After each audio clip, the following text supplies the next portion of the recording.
बरगढ़ जिला सोहेला ब्लॉक कुचिपाली ठारे काली पूजा एवं विश्व प्रसिद्ध जोगा यात्रार प्रस्तुति आरंभ होईछि। आसंता 16 तारिख रे एही जोगा यात्रा अनुष्ठित हेब। पद्मपुर कृपा सिंधु महांती रिपोर्ट ओडिशा हाइलाइट समाचार। नमस्कार,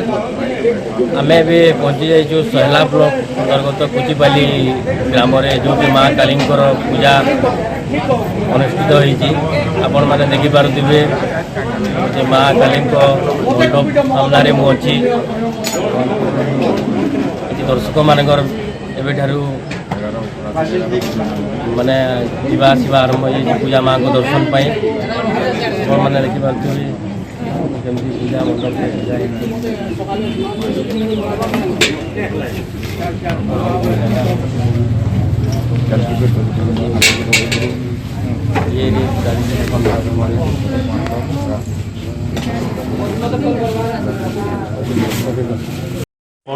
परिचय टे देवे तो हाँ आज्ञा मोर ना हूँ रमेश कुमार दत्ता। मोर बापा अजा पणेजा दिन ठान कुचिपाली आम पूजा पाठ करम अच्छू परंपरा एंता चली आमर ये कुचिपाली काली पूजा हो 1985 सालू आमर पूजाटा आरंभ हो वर्ष को वर्ष बहुत आगे बढ़त जाऊँगी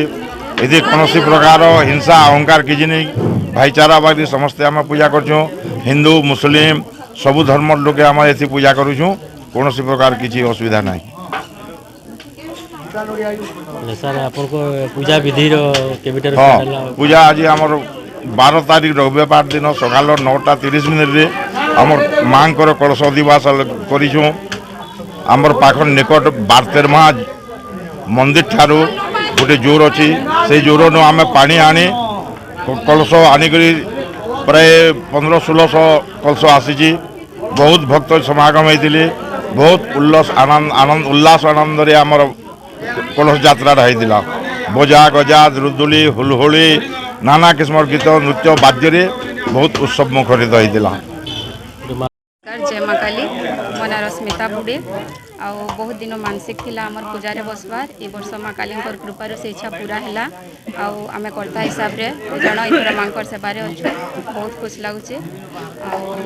आमर ये काली पूजार विशेषत्व है 100 वर्ष चली आसुबार आम पशु बलि प्रथा के विरोध करके गोटे नुआ ढंग से माँ काली लिया गोटे तैयारी जुगार अर्पण कराऊे आ माँ काली से शांति होकर समस्त मानसिक पूरा करुचन गोटे जुगार स्टार्ट होता आज हजार हजार संख्यार जुगार माँ ने लगी होचे माँ काली समस्त मंगल करुन। कुचिपाली ग्राम पंचायत सरपंच समग्र ओडिशावासी को दीपावली और जुगाड़ यात्रा हार्दिक अभिनंदन जनाऊँ। एति भगवान के पाखे कृपा माँ श्यामा काली के पाखे एति कृपा करुन पाखे एति गुहारी करुचे समस्त को सुस्थ रखुन सुख शांति और चारिआडे समस्ते भल भाव रहून आ एकता समस्त भितर सब बेले था एति माँ देवी पाखे मुझे जनान करुँची आ समस्त को आमर गाँ को जुगाड़ यात्रा लगी समस्त को मु डाकुची समस्त को कि समस्ते आस ऑल आर वेलकम प्लीज आमर कुचिपाली को आसिक आमर जो जुगाड़ यात्रा को साफल्य मंडित करूँ।